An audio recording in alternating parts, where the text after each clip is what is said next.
Hello, you're listening to the Beer Ladies podcast with your hosts Tandy, Katie, Christina, and me, Lisa.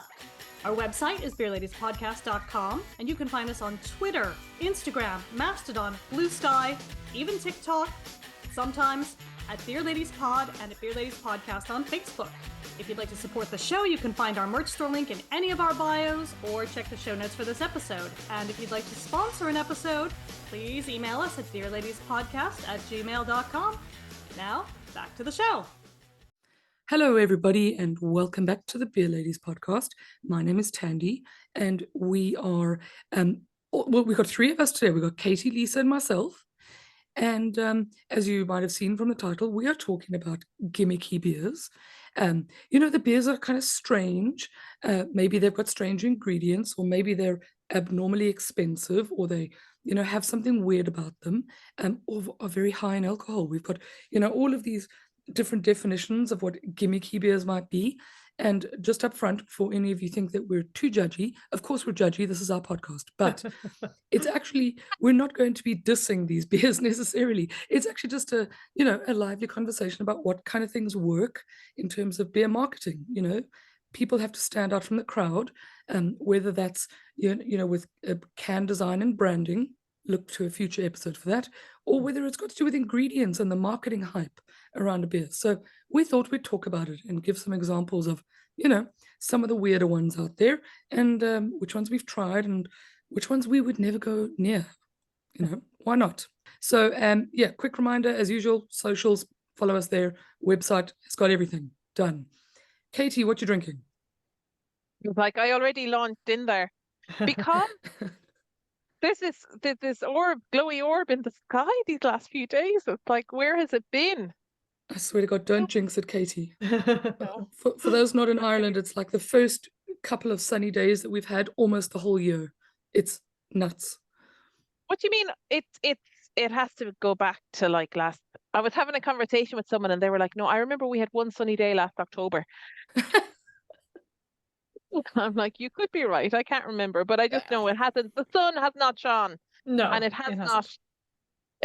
A day without rain has not happened in a very, very, very long time. No. And now I think we've had two in a row. Almost. There was some sun yesterday morning, then it went away, but then it came back. So it returned. Yeah. Mm-hmm. Could be our summer. It might be. I think someone said that on Reddit. They were like, well, summer was great, lads. We'll see you all for Christmas. And yeah.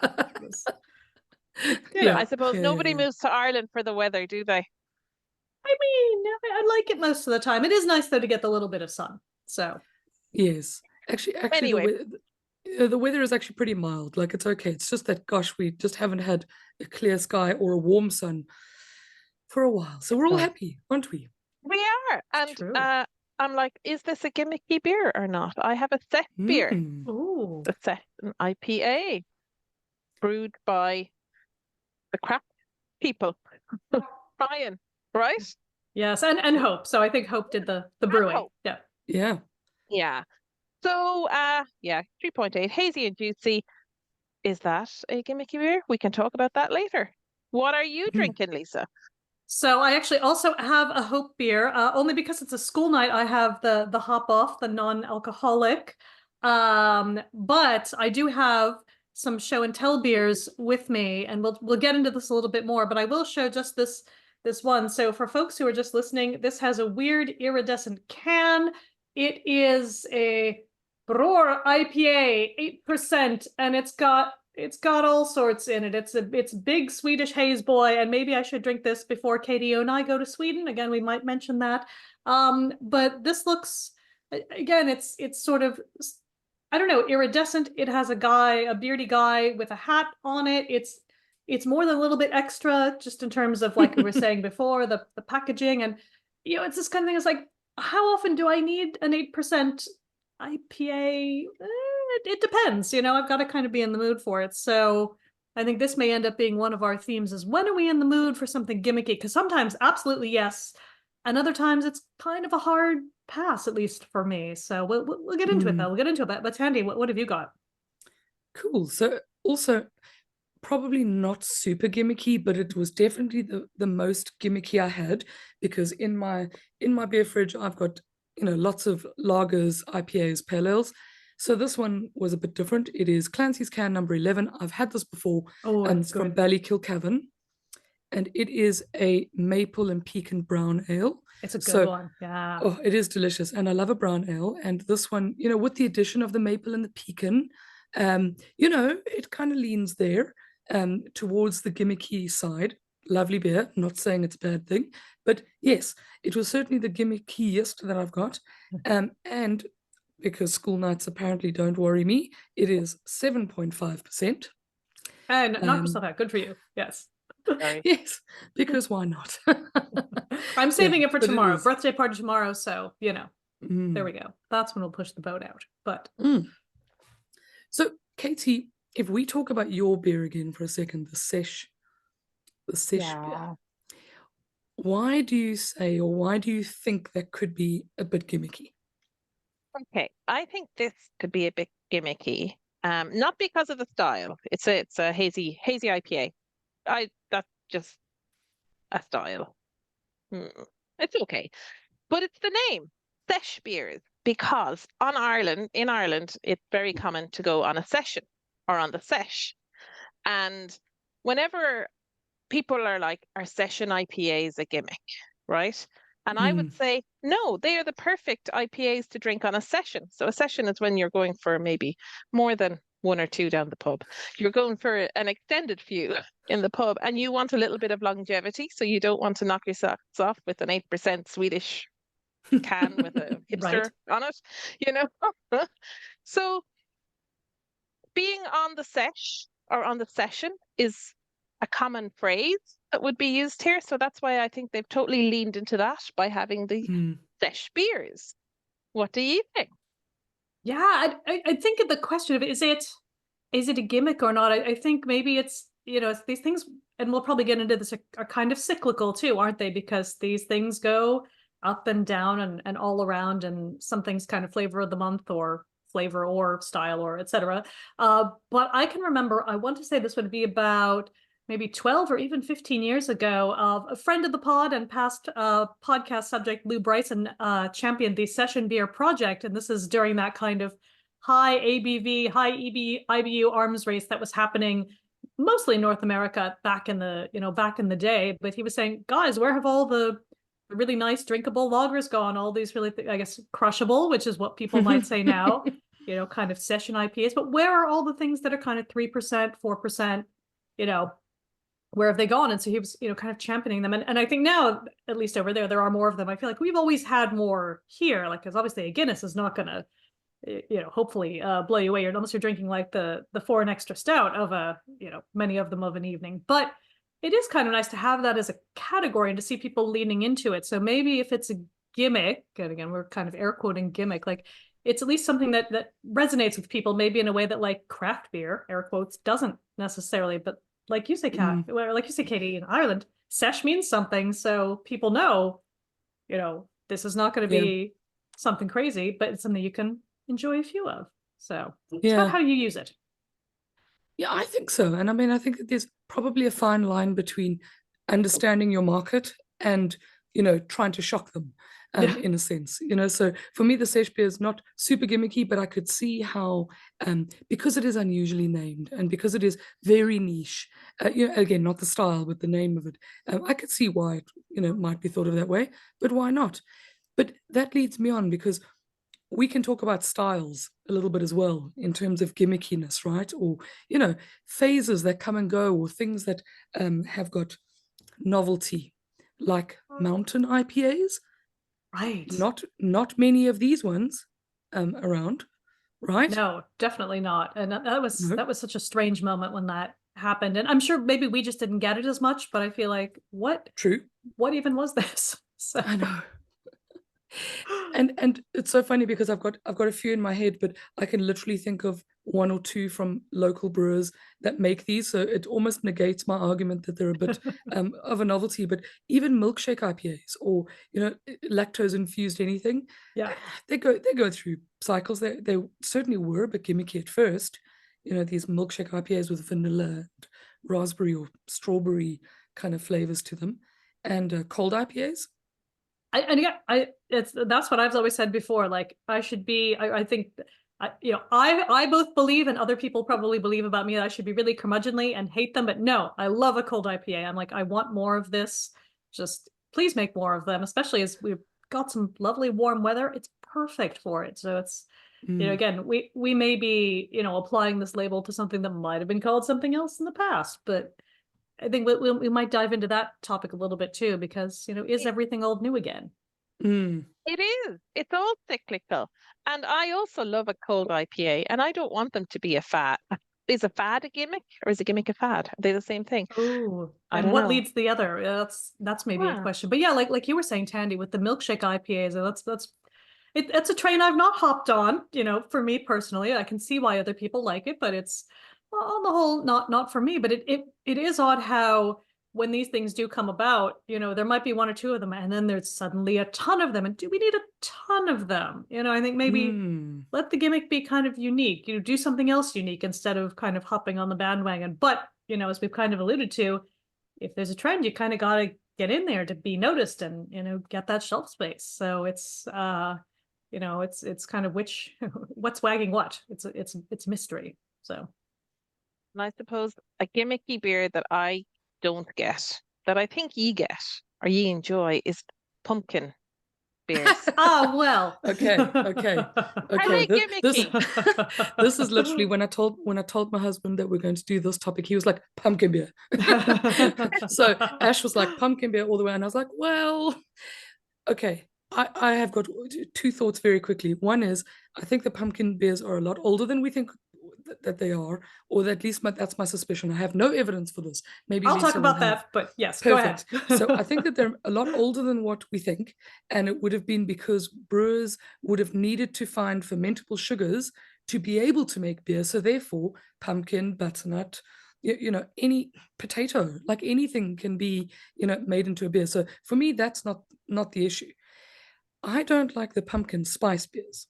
Right. And I'm actually with you on this. And I mean, part of this too is, I'm a bad American for a lot of reasons, but I just don't like pumpkin spice. It's not for me. And it's also weird how it's become bizarrely gendered, and now it's got all this other, I don't know, sort of cultural baggage that, from afar, I'm like, I don't understand what's happening there. But that said, I'll circle back to the pumpkin beers. You're absolutely right, Tandy. I wrote an article many years ago now about how they were very much a thing in colonial America, but in fact, even not as much initially among kind of the English settlers. And again, obviously there were other people there who might have been doing stuff with pumpkins beforehand, but we might not have called it beer. But that's a whole separate thing. But actually, a lot of the Scandinavian the Scandinavian settlers in kind of the 17th century are making a lot of beer with pumpkin. Then the English turn up and are making beer with pumpkin for exactly those reasons. They're fermentable sugars. They can do something with them. Obviously, they don't taste like pumpkin spices because they have not figured out what pumpkin spices are yet. That's not a thing. So it's purely for the fermentable sugars. And those are the pumpkin beers that I do really like, are the ones that are just made with pumpkin. So shout out to Trouble for the one we do. They excuse me, that they do here. But like my favorite ones, my favorite American ones, like the Dogfish Head Pumpkin Ale, there's a little bit of that sort of, spice flavor, but it's really about, making it with the pumpkin, having a couple of other kind of, I'll say, warming ingredients. But I feel like they didn't start to become a gimmick until kind of the late 80s, early 90s. And then there was a whole explosion in kind of the mid 2000s of exactly what you're both saying, like the pumpkin spice. And definitely, like, I do not want a beer that smells or tastes like a Yankee Candle. That's not for me. So, well, you know what? I think I've also just not had pumpkin spice beers that I've liked. I think in principle I should like them. I like pumpkin spice. I think it's fucking delicious. I love cinnamon, I love clove, I love ginger, I love all the things that go into pumpkin spice. However, sometimes I think that there's too much ginger or too much clove, like it's just not really well balanced for me. And then it starts to taste medicinal. And I don't like that. But you know what I would like to see, which would be super gimmicky? I would love to see something like a pumpkin spice, milkshake sour, something like that. right? Oh, Like, now Wow. that would Ooh. be interesting to me because the spice could offset the sort of sourness, the lactose adds a little bit of sweetness. For me, that would feel like the right thing, as opposed to trying to Oh. make it into almost an IPA base or a pale ale base or something. I think you've got to be creative with the base style. That's interesting. And there was one I used to get all the time in Pennsylvania where they made it it was actually not with pumpkins, but with yams. And then it was again a slightly different flavor, but they did it for something they called Oktoberfest. It was a whole thing. But I know it's amazing. But then, as these things sometimes happen, the more hipster breweries, and I'm not naming names, but people will know exactly what I'm talking about if they're from the area. Sometimes they really trade on those things instead of kind of also getting the basics right. Now, some do get the basics right, and then you can go make the weird stuff. And I think that's really Yeah. the tell is if you can make your normal stuff really well. If you make a great Pilsner, you can probably also do the weird stuff well. My suspicion is always when you're only making the weird stuff, what are you hiding? So how much of Oh, this was by that's design? Yeah. That's so interesting because when I was a little younger, when you get into home brewing, right? It's a little bit of a predictable cycle. You brew your first beer or maybe your first couple of beers. You think that you are a genius and that you Yes. you are you are a gift to the world and that everybody needs to taste your beers. But so then the dreams of opening up a brew pub or something come about. I promise you it happens to every single home brewer. Yeah.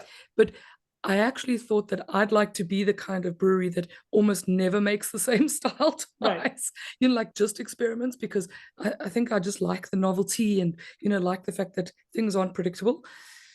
But yes, I think that you have to have the ability to be able to nail it twice. And consistency is a hugely underrated skill in brewing. So, Absolutely. yeah.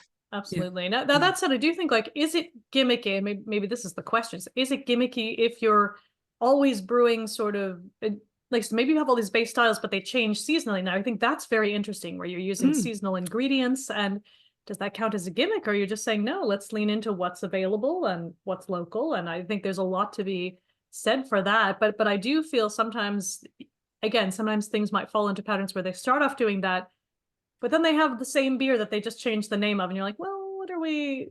Does it count? I don't know. Like again, I'm like, I'm happy if you make the same beer, but say, oh, this is our fall one that does X, or sorry, our autumnal one, and that does X, and we add this, or this is our spring one, we're putting in whatever. Like, Mm. I'd rather have them sort of acknowledge it's the same beer with a seasonal twist. So Yes, yes. In the same way that some brewers have made, let's say, the same base style, whether it's a pale ale, IPA, whatever the case is, but change the hop, yeah, so and yeah, I then love they that. say to Yeah, you, okay, well, this is a highlight of some hop.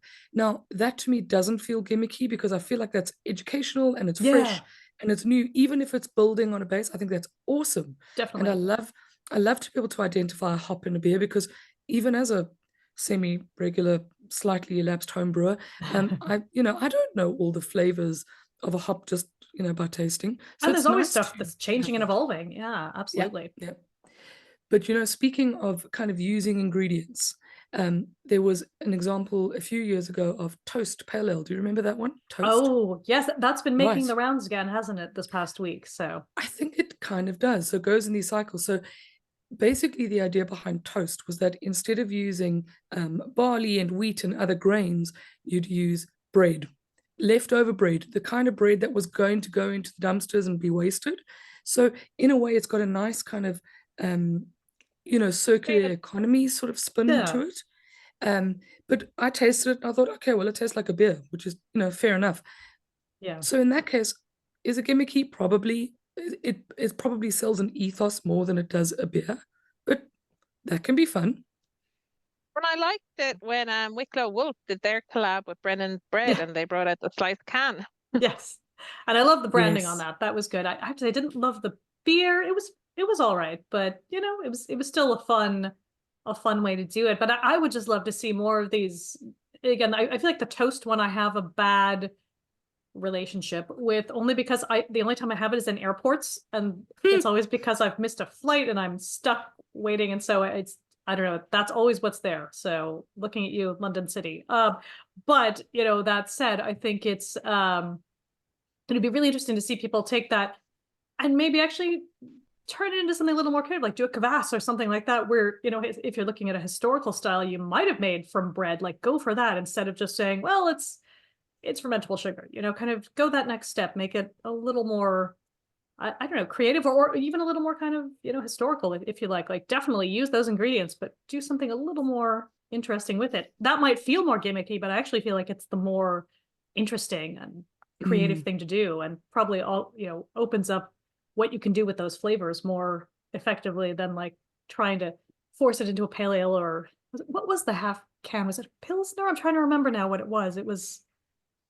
I think some kind of lager, I want to say. it was a type of lager, Yeah. definitely, definitely, because people who are not into their avocado beers, as I've been told, Right. oh, you drink those weird because I'm Those apparently a avocado beers. hipster. Yes, I, absolutely. We know. Yeah. I've come to this realization that I am a hipster. Who knew? Yep. Everyone is like, You and the we guy all on knew Lisa's stand. Katie. Embrace it. Embrace it. It's okay. I bought some cargo trousers, and I was wearing like a little like vest earlier with it, and I was like, oh God, they're gonna take me away to like the All Saints mines, and I'll be like toiling away, throwing I shapes. But bought, yeah. I told you this, I bought cargo trousers too, but I only bought them because we're not allowed bags at Eurovision, so I need the pockets. There's no It's shame. practicality. I It's think there's no okay. shame in that. I mean, the shame is No. that women's pants just don't have enough pockets. But anyway. Exactly. Exactly. Yes. Yeah. Oh, No, I think that's cool. Okay, so what other styles do we think might be maybe a slightly gimmicky? Because I've got an article here where this author, who is Rebecca Wyman, this is an old article, it's 2018, but she claims that raw ale could be gimmicky. Zero IBU, which must have been a trend that missed me. Yeah, I didn't see that it's one. me too. No, missed me. Fresh hopping. I thought that was an interesting one. Interesting. Or Huh, weight as a hopping. gimmick. So Because I feel like it's just the done thing so many places. We just don't have it as much because it's hard to do here. So no, I feel like it's a little gimmicky. Maybe it is because we're not in a region that grows hops, but hops don't have a year-long season, right? So no, there's definitely. almost no such thing as wet hopping all year round, or fresh hopping Oh, sure. all year round. And the amount of hops that you're needing for these big beers, and it often comes out, I think, tasting less hoppy than just using dried pellet hops. So I've sort of, this is a weird thing to say, but it's like I've had one or two fresh hopped beers, and I'm like, okay, so I think you really have to get, and now I'm going to sound like that person. Like you do have to get like the Pacific Northwest ones that they make there, because then you really are like, oh wow, this is a whole Yeah. thing. But of course, there's okay. it is purely that, like there's no, exactly like you're saying, there's no historical precedent for that, because I think Katie, you and I were listening to I can't remember, Tandy, if you were still there, I can't remember who left when during Ron Pattinson's talk about the hops. Some of these are like 6, 7, 8 years old, throwing in Oh yes, a shit ton of yes. old hops. Like you're not going to get a fresh hop, kind of flavor from that. No. Or I don't even know what you would get in terms of bitterness. But It's I'm sure you get something. So Do you know what? I think the other thing is that maybe I can't appreciate the fresh hopped beer because I don't have a direct comparison where it was just using the equivalent of dried hops. yeah. And I think that's in a way what I need, because maybe my palate is just unrefined, but I just need to taste the difference to understand. And they like, they the do hype. some of those. Yeah, if you're in, Seattle, Portland, there are some of those like events during fresh hop season, and it Yeah. is really like noticeable. But again, like Yeah. it's with the good ones, like with some of them. So what? Yeah, Yeah. it's And I've gone, it's like they do their regular, let's say IPA that they normally have, and then they'll say, right, we have the hops in and we are wet hopping this beer, it's going to be on tap, and you can go and taste it, and then you can do a yeah. like for like comparison, because you know what their regular one tastes like. And I think That I would smaller appreciate. breweries, Yeah. definitely in Oregon that I've been to, and Yeah. I'm sure the Yeah. whole Pacific Northwest do that. Yeah. Yeah, absolutely. But like you're saying, like it's really only something that is even possible in the past, kind of 20, maybe even 25 years. Before that, like you just wouldn't have had the supply chains and all of these things to do it on that kind of scale, and there just wouldn't have been the interest before. Well, I People didn't suppose want that. So it would just be a historical beer in the past, right? Because they would have right. just used those ingredients if they were there, because they couldn't dry them, or well, they probably dry them, but they couldn't vacuum pack them or anything like that. Yeah, as we heard, they might be getting sent around the world, but they're going to sit, in bales for years before they're getting used potentially, and that's a very different kettle of fish. So I say they were wet hopping on the frontiers. Get it in there. Maybe. Oh, that's funny. But yeah, I think it's a good question though. But I also feel like, and I'm not sure if we're on the other side of this trend or if it's coming back up. But like all of the, let's say, I guess there's the broader like the fruited sours category. But I feel like they were specifically, kind of the Berliner Weisses and the Gozas that had all kinds of things in them. Some of which were amazing, and some of which are still amazing. And then there's others where you're like, this is juice in the can. Why? So, again, there's a spectrum. There's really successful things. And then we had some ingredients. And then you can get gimmick on top of gimmick. Yeah. Because I was in London a year or two ago for Paddy's Day. And I think is it Vault City had brewed an apple sour. So it was green. Oh, God. And it was apple sour. So there you go. Green beer. Is that a gimmick? Oh, yeah. Yeah. Yes. I mean, yes. Green beer is a gimmick. Yeah. Yes. Green beer is a gimmick. There we go. Whether it's for Paddy's Day or whether it's just colored green, because there's no way that apples make your beer green. Right. No.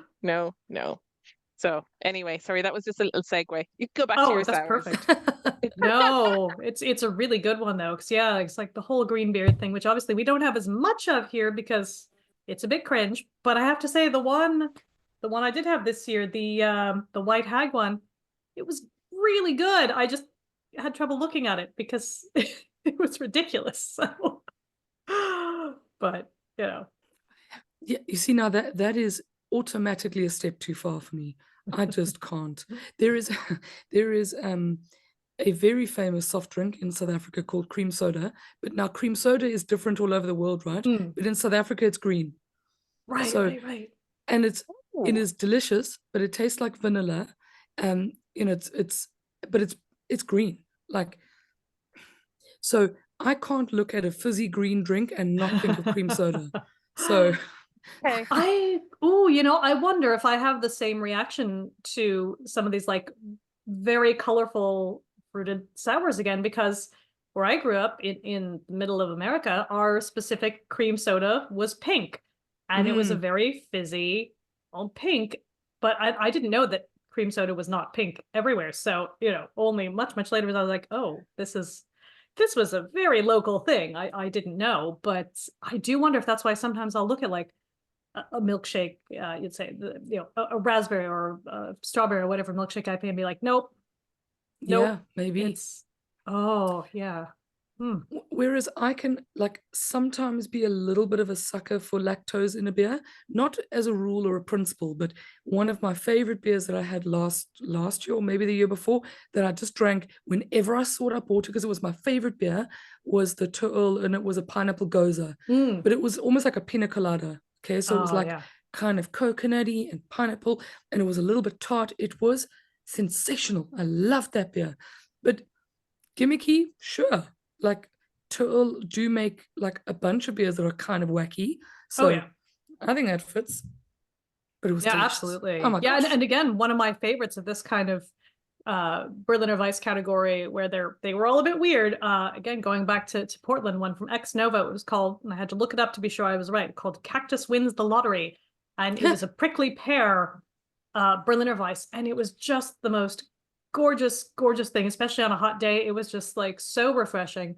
Still tasted like beer though, which I think it's maybe for me kind of one of the things it has to get back down to. But yeah, because I don't like it. Like I love a good pina colada, and I do love certain beers that taste like heading in that direction. But I feel like because I still have that kind of pineapple-y association with certain hops, that it's still, my brain still says beer. I wonder if that's it, or partially maybe. it. Yeah, maybe that's it. Because there are certain hops that will give you a pineapple, and Brett will give you pineapple flavors as well if it's not like too old. So there is something about that flavor, and pineapple is my favorite fruit. So there's just, pineapple wins the day for me. But there are now, there are other beers that almost aim to taste like food or Yeah. actually have food in them. So there is a fairly mild example. Rye River here in Ireland did one. It was a couple of years ago now. It was called Brunch. Did you guys have this beer? I Right. saw it. It was a maple bacon breakfast Baltic porter, and it had maple syrup, rauch malt, so that's like a little bit smoked, oats, coffee, all of those sorts of ingredients. I had that. I actually thought it was lovely, but I didn't expect to like it. I really enjoyed that beer as well. Yes. Really enjoyed it. In small doses, obviously. It's not a Sesh beer. Right. But it No. is a lovely beer, you know. No, and look, Yeah. being a Baltic porter was 9%. So I Oh, mean, sure. you know, depending on what mood you're in, you're probably only going to have one anyway. But that sort of thing, it brings me to wonder, these kinds of beers are possibly made to get hype up. It's almost a brewers and marketing kind of Venn diagram where it's like, cool, let's make a fun new thing, let's hype it up, just to energize interest in the brewery or energize sales and things. But I wonder how well that does for brands.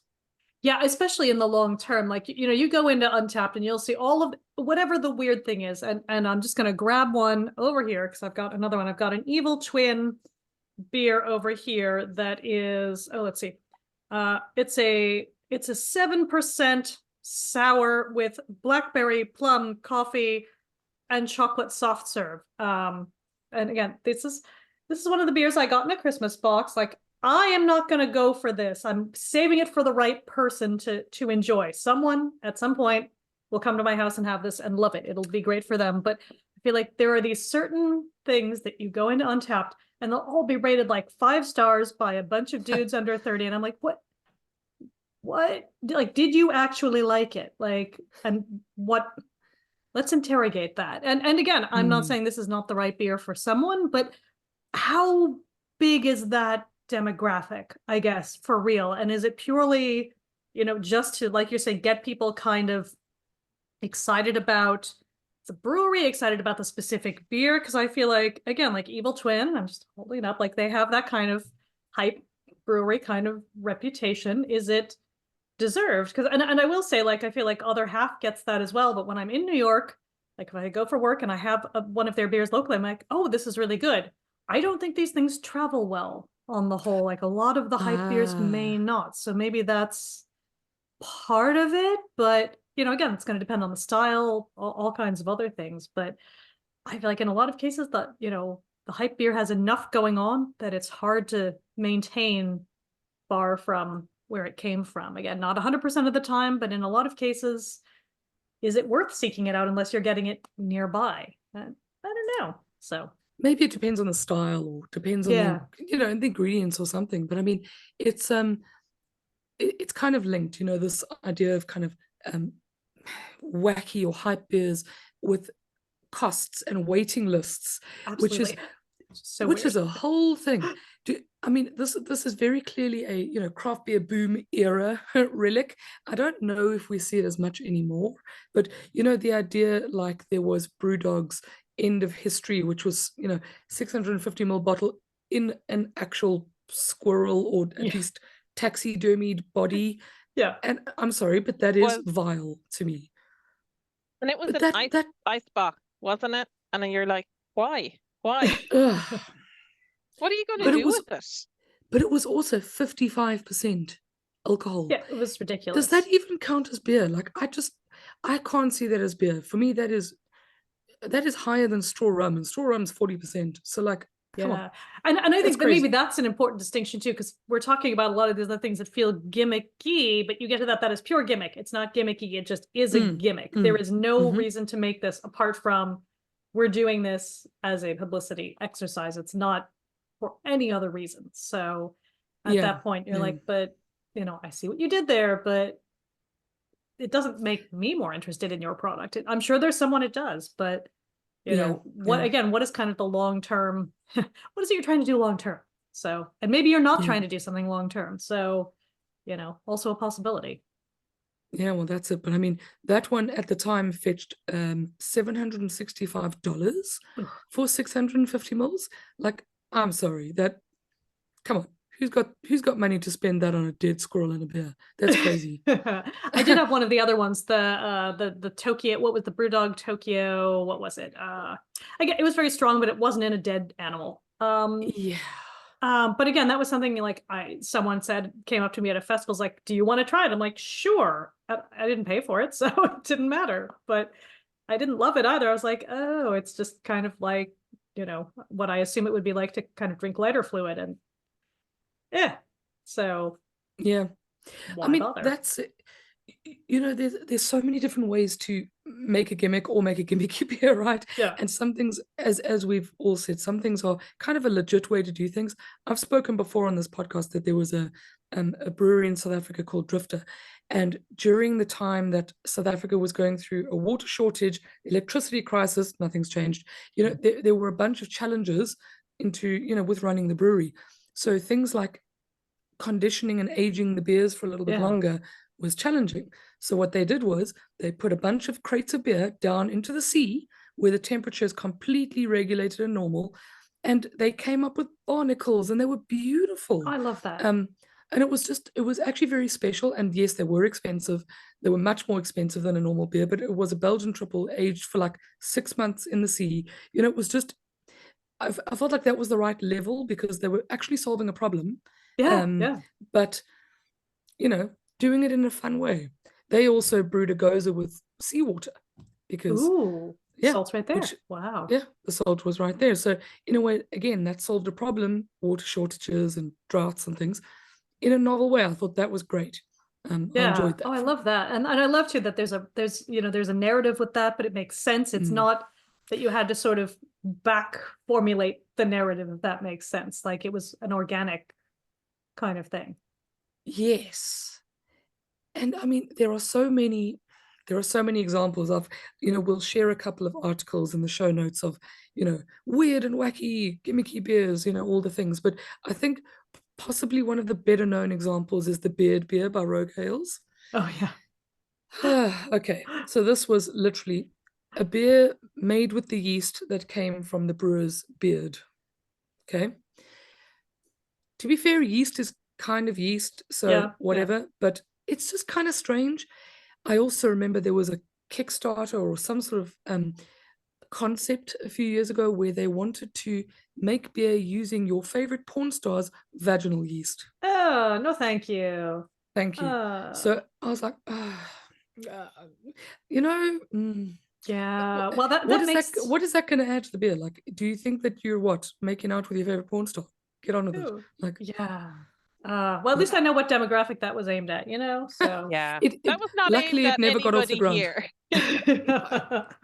but then there's those others, that you do have like oh God, what's the one where their sort of gimmick is, oh, we've revived whatever year old yeast, and we'll do X, Y. Now some of these I've got more time for than others. Like I love it when they use like yeast from shipwrecks. Here for it.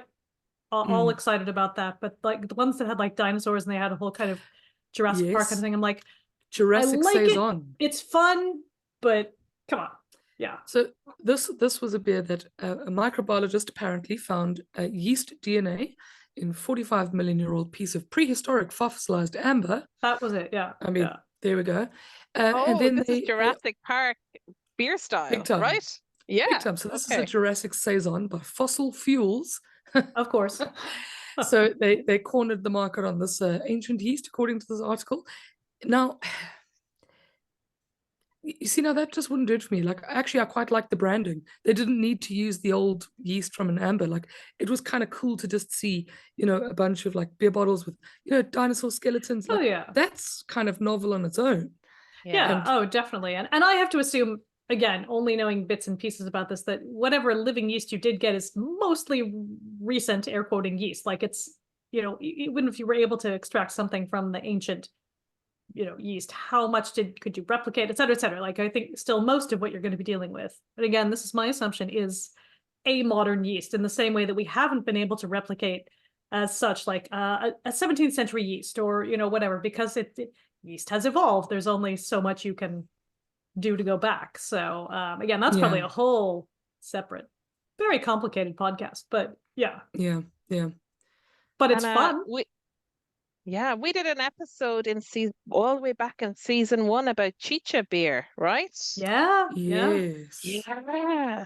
And I suppose that was a gimmick, but it was kind of leaning into historical yeah, yeah. And I did love the Dogfish methods. Head one. It was really good, and it certainly, it was clean. Like you weren't getting, things that people had spit out as such in your, lovely fermented beer at the end of the day, and especially not at that scale. But it was really good. I enjoyed it very much, and I love all of the Dogfish Head ancient ales.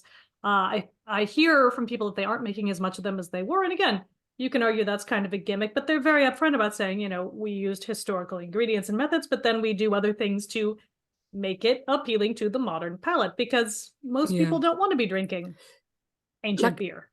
to So me, that sounds like brewers having fun, yeah, because absolutely.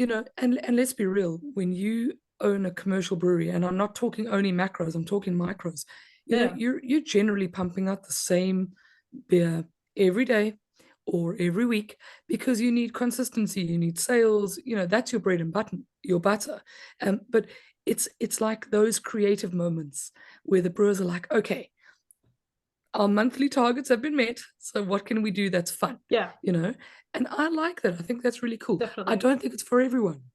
Yeah, It's not it's almost a brewer's thing, not a drinker's thing, although there will always be a market for it. yeah. No, I agree, but I love that too. Like, and again, it makes sense if this is part of what you do, and then you have other things in your kind of portfolio, if you like. But I do wonder, like, how do you both react? Like, you go someplace you haven't been, like, you want to try all the things that are new to you, but I guess how often is that kind of representative of where you go then? I don't know. I feel like this is something I sort of struggle with when I go places, because again, my example is, I'll go to, anywhere in the north of England, and I'll be like, I will have all of your most boring cask ales to you. And then they're like, no, we have all these things. I'm like, I'm sure they're lovely, but yeah, but I'm sort of getting the thing I can't find. So I wonder, like, at what point is kind of the gimmick too generic almost, even though it's a gimmick? I don't know. I think that's a great question, because when we talk about gimmicks, we're really talking about novelty, right? Mm, So what's novel to you is completely based on what you can access, yeah, around you. If you're a beer mecca and you can access absolutely everything, you're going to need some sort of Jurassic Park right. yeast beer to actually catch your attention or to stand out. But when you're in Ireland and there's not that many brown ales, man, a Yeah, brown ale sounds great, or a dark mild, or something on cask, or whatever's local, I think sounds awesome. But now I wouldn't call Yeah. those gimmicks. I would just say that they're novel. Yeah. And I suppose if you're moving on from, I suppose, styles, do you call punny names gimmicky or names ooh, gimmicky? maybe. Ooh, Because I mean, you could have the same beer in like 7 different cans with different names, Oh, that's fun. named Yeah, differently. And I'm wondering what would the sales be like if because I bought a beer called Europhoria IPA because it's from Tool, and I might have it on the podcast next week because we might be talking Eurovision. Ooh. And I bought it because it said Europhoria yeah, yeah, IPA yeah, on the can, and it's like, how many people go out and do that and will go, oh my god, the name and the marketing and the branding appeals to me, so therefore what's in the can itself is kind of secondary. And yeah, I'm hoping it's going to be really good, but it is secondary, what do Oh, you yeah, think on about that? I have bought some shockingly bad Star Wars themed beers in my lifetime.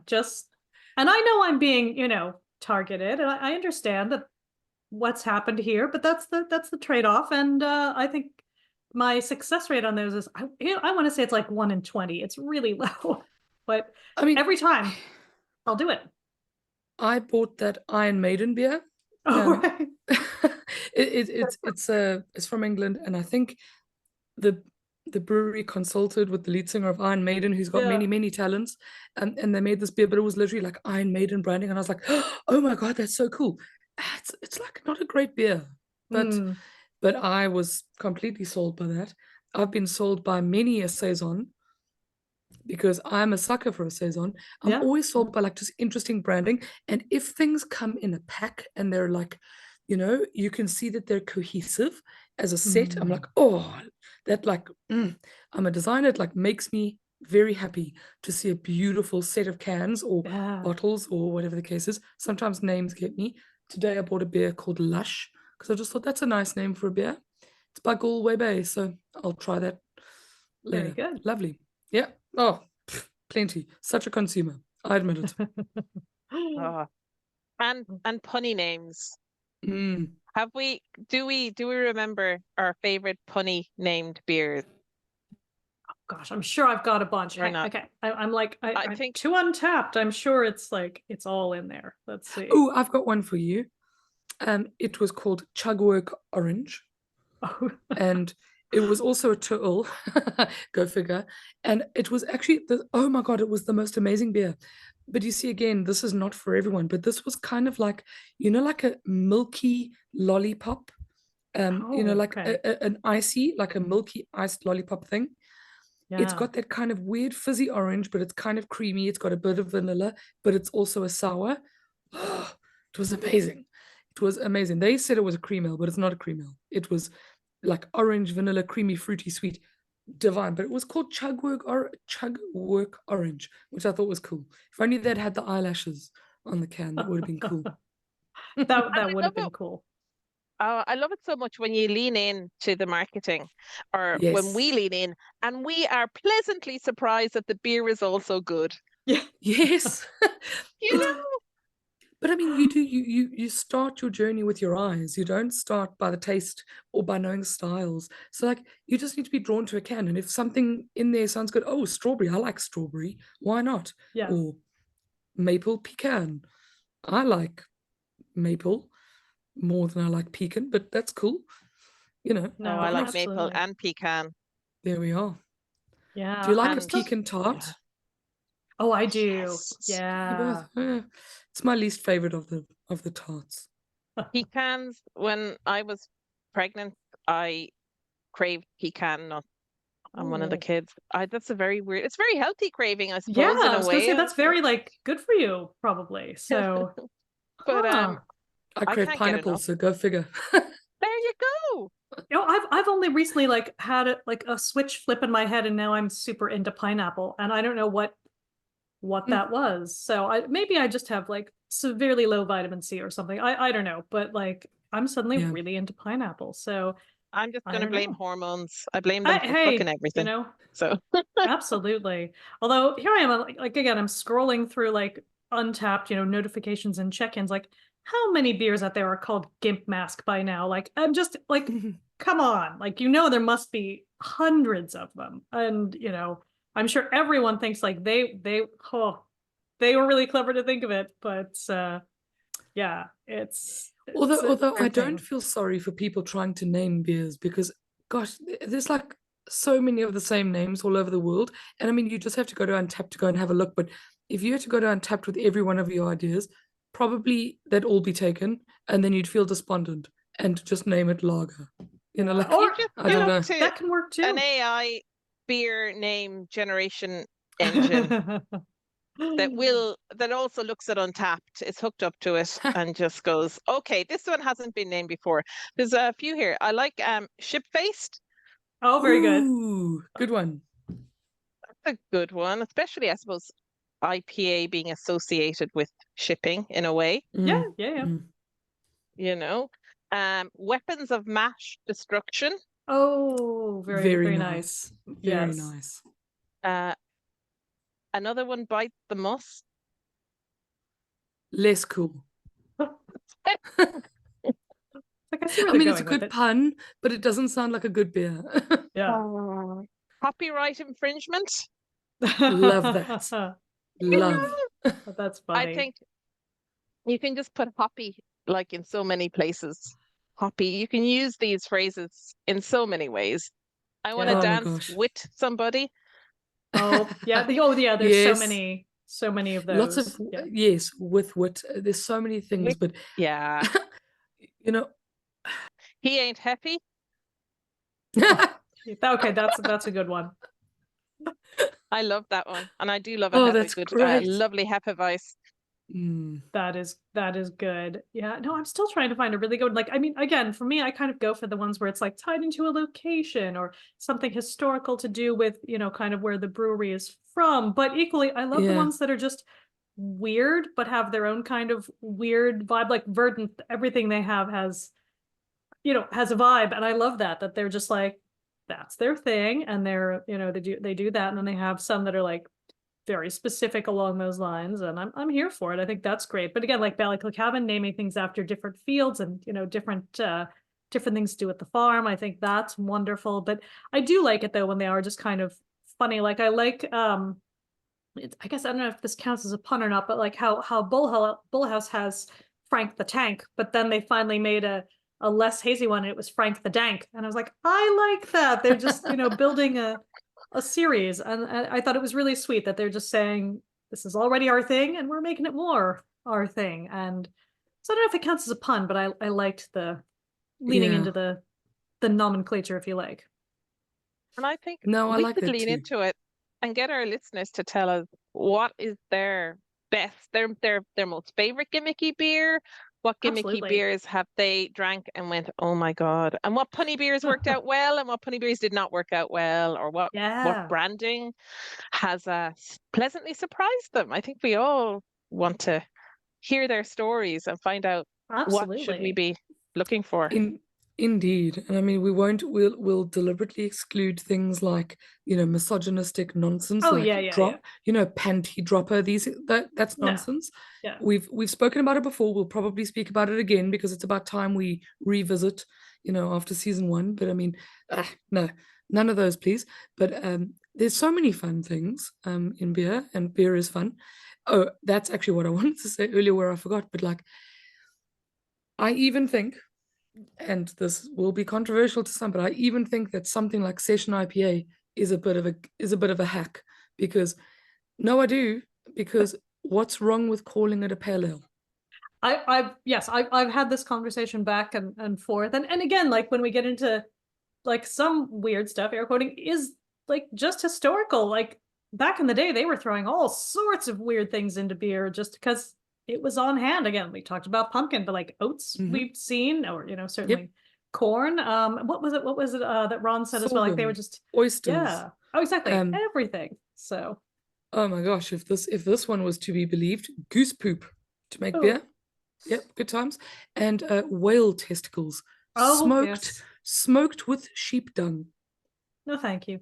Yeah, no, good times, good times. Not sure I'm super into that, but it is interesting. I think your level of what you consider gimmicky or not is, completely subjective.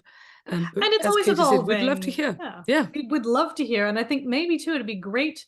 Again, thinking about those of us here in Dublin, I feel like there's, maybe where everyone's got enough of a stash of weird stuff that maybe they would like to share, that we need to have like a bottle can swap somewhere at some point. We used to have some great ones in Philadelphia. And again, I've got these things sitting in my kitchen that I don't know when I'm gonna get to, but I'm sure someone would love them, and it'd be great to kind of trade. And so, yeah, maybe also throw it out there to the listeners. Should there be some kind of semi-organized bottle and can swap? Tell us where. Tell us where you do it. So, Mm. We definitely used to have opportunity. something like a rare bottle tasting party meet thing, Yeah, where we'd go in on like a group buy, where we'd buy sort of from South Africa now, slightly more expensive or more inaccessible beers, but as a group, so that you weren't sitting with the 750 ml bottle on your own. exactly. Yeah, And that was awesome. It was like 6 people. You'd share the cost of your 6 beers, so it would still be expensive, but relative. And you'd go for the tasting, and you'd all, if you really wanted to practice your BJCP, you could go make your notes, or you could put it into Untapped. But it was just like such a fun little nerdy beer sesh. I loved those. But yeah. I think that's kind of fun. It's like have a wacky beer day. It's not wacky hat day. It's wacky beer party. Yeah, Whatever. absolutely. And I love the idea of Yeah. sharing them so that way everyone can have that small bit to say, maybe this is for me. Oh, maybe not, but they had a little bit, and they can give it to someone else who's got a glass and carry on if it's not for them, and vice versa. Everyone will find a thing they like. Definitely. Well, friends, if there's nothing more to add, we'll invite our listeners. Send us your best weird gimmicky beers. Send us your best puns. Send us the things that you like that everybody else thought was a bit of a fad. Send us whatever you want. Like we're keen. We'll repost on Threads, or not really Wherever on we Twitter are. anymore. So wherever we are, we'll give you a bit of a shine. And so it was lovely to have you both talking about wacky beers. Oh. Everyone, see you next week.